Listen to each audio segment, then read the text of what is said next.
만약 당신에게 있어 가장 소중한 사람을 잃게 된다면, 만약 그 후회스러운 과거를 되돌릴 수 있는 방법이 있다면 여러분들은 어디까지 할 수 있겠습니까? 그 물음에 관한 영화 더 도어입니다.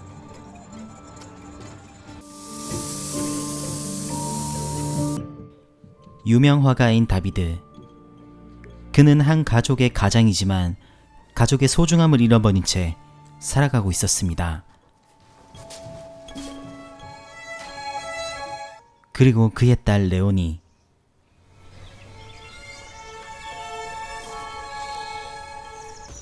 같이 놀자는 레오니를 뿌리치고 그가 달려간 곳은 앞집에 살고 있는 내연녀 지아의 집. 그렇게 내연녀와 미래를 즐기고 집으로 돌아온 다비드. 레오니가 보이지 않아 여기저기 찾아다니는 그 순간 수영장에 레오니가 가지고 놀던 잠자리채가 보이고 무슨 일이 생겼다는 걸 직감한 다비드는 수영장에 몸을 던지지만 이미 너무 늦어버렸죠.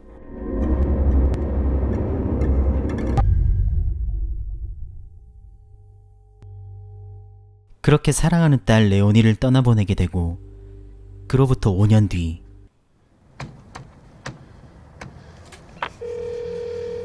그날 이후 폐인처럼 살아왔던 다비드는 마지막으로 아내 마야에게 메시지를 남깁니다. Keine Besuche, keine Anrufe.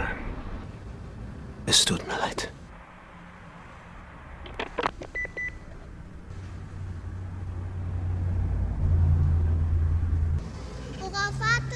유리에 비친 자신의 얼굴을 보고 무엇인가 결심한 듯 발걸음을 옮기는데요.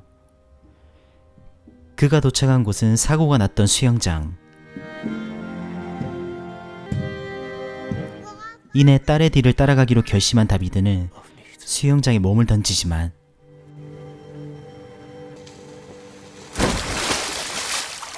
친구 막스에 의해 실패로 돌아가게 됩니다. Sie hat sich Sorgen gemacht.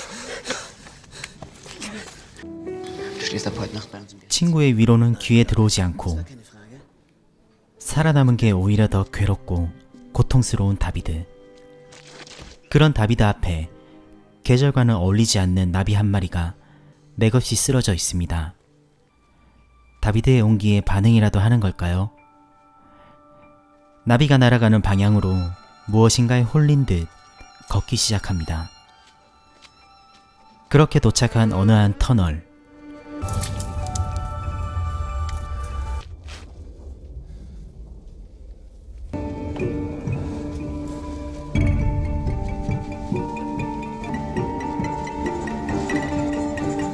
터널 끝에 있는 문을 열고 그가 도착한 곳은 다름 아닌 5년 전 레오니가 사고가 났던 바로 그날.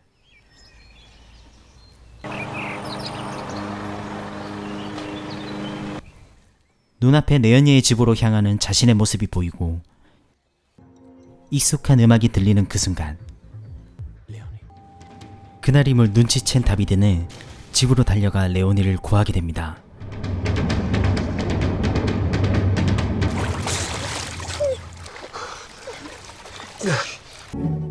그렇게 행복한 순간도 잠시,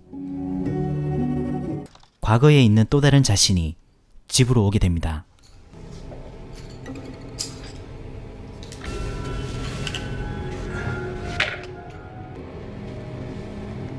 몸싸움 도중 다비드는 과거의 자신을 죽이게 됩니다. 하지만 그 모습을 레오니가 목격하게 됩니다. Geh auf dein Zimmer, Leonie. 시체를 처리하고 다비드는 과거의 다비드를 대신해서 살아가기로 결심하게 됩니다.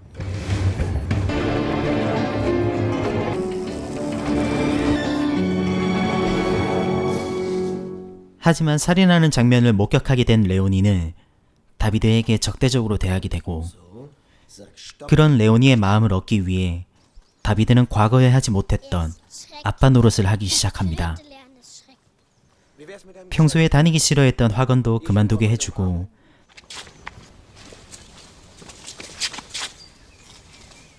딸과도 열심히 놀아주는데 노력한 덕분일까요? 레오니는 그렇게 다비드에게 마음을 열게 되고 아버지로 인정하게 됩니다. 이런 모습을 지켜보던 마야도 다비드에게 점점 마음을 열기 시작하는데요. 다비드의 생일 파티 날, 모두가 다 행복한 그날, 친구 막스는 표정이 어둡습니다. 레오니가 그린 그림 때문인데요.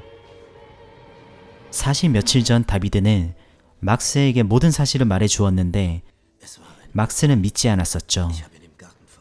하지만 레오니의 그림을 보고 확신하게 된 막스는 마당에 묻어둔 시체를 발견하게 됩니다.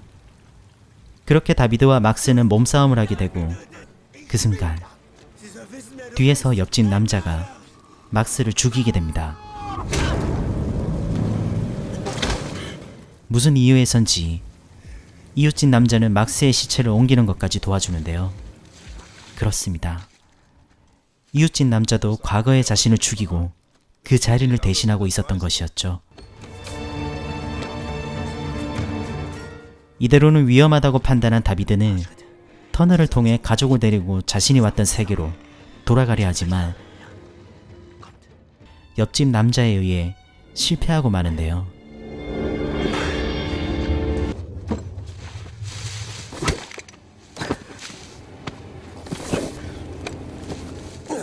그리고 이웃집 남자는 다비드에게 협박 같은 충고와 함께 여기엔 과거의 자신을 죽이고 그 자리를 대신하는 사람들이 많이 있다는 것까지 알려줍니다. Eintrittskarte sozusagen. Wir alle haben diesen Preis bezahlt. Wir? Wir. Wie viele sind wir denn? Wir sind mehr als genug. Muss es Ihnen versprechen. 다음 날 이웃 주민 주잔네가 찾아오고 Will der Vater des 레오니를 잠시 맡아주겠다고 말한 뒤 집을 나서는데 집에 들어가려던 마야는 방금 헤어진 다른 옷을 입고 있는 또 다른 주잔네를 발견하게 됩니다. 이상하게 생각한 마야는 그 뒤를 쫓아가게 되고 쫓아가서 절대 봐서는 안 될 것을 보고 마는데요. 바로 주잔네 부부가 과거의 주잔네 부부를 살해하는 장면을 목격하게 됩니다.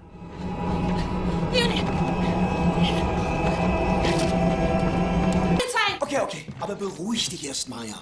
Ein Mann und eine 이 상황에 대해서 다 알고 있는 다비드는 경찰에 신고하려는 마야를 말릴 수밖에 없었죠.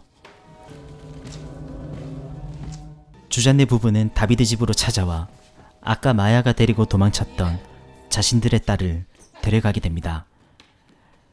갑자기 5년 늙어버린 두 사람을 보고 굉장히 낯설어하는 모습을 보이는 넬르. Komm zu mir! Schau sie nicht an! Nein! Lass sie nur ein! Lass sie los! Ihre Mutter! Damit guck ihr in die Augen! Und nochmal so und sie zurück! Schau ihr in die Augen! 그 순간 전화가 한 통 오는데 전화한 사람은 다름 아닌 과거로 온 마야였죠. Maya. Können wir reden? 그렇게 과거로 온 마야와 만나게 되고 Hallo David. Was willst du hier? Dort, wo ich herkomme, ist meine Tochter tot. Und hier lebt sie. 옆집 남자는 과거의 마야를 죽여야 한다며 총을 들고 나서는데 다비드는 직접 죽이겠다며 총을 건네받게 됩니다. Die ist nicht wie... Gut. Dann kannst du uns langsam mal beweisen, dass wir dir trauen können. 그 시각 Mach dir keine Sorgen, 레오니가 마야에게 이상한 말을 합니다. jetzt bessere Eltern. 레오니의 말을 들은 마야도 이 상황이 다 이해가 되는 건 아니겠지만 현재 다비드가 예전의 다비드가 아니라고 어느 정도 눈치를 채게 되죠. 총을 들고 집으로 향하는 다비드. 과연 그는 어떤 선택을 하게 될까요? 과거의 마야를 죽이고 현재의 마야와 살게 될까요? 아님 또 다른 선택을 하게 될까요? 영화 더 도어는 아카프 피린치의 시간의 문이라는 소설이 원작입니다. 제가 소설을 읽은 상태라면 영화가 원작을 얼마나 잘 살렸는지 비교가 되었을 텐데 저도 소설을 읽어보질 못해서 아쉽게도 원작과의 비교는 못할 것 같습니다. 소설 내용이라도 알아보려고 인터넷 검색도 많이 해봤지만 국내에서는 찾기가 너무 힘들더라고요. 여러분들은 어떠신가요? 영화처럼 과거로 돌아가게 된다면 저렇게 하실 수 있으실 것 같으신가요? 저는 못할 것 같습니다. 자기 자신을 죽이고 그 자리를 대신해 행복해진들, 그게 과연 진정한 행복일까요? 나 자신만의 이기적인 선택 혹은 욕심 아닐까요? 아무 생각 없이 영화 보다가 내 삶에 대해 다시 한번 되돌아보게 만들어준 영화. 흔한 소재이고 설정상 허술한 부분도 있지만 저에게는 많은 여운을 남긴 그런 영화였습니다. 한 가지 아쉬운 점은 현재와 과거를 연결해주는 터널에 대해서 영화에서 조금 더 다뤄졌으면 어땠을까 하는 점이 아쉬움으로 남습니다. 지금까지 영화 더 도어였습니다. 시청해주셔서 감사합니다.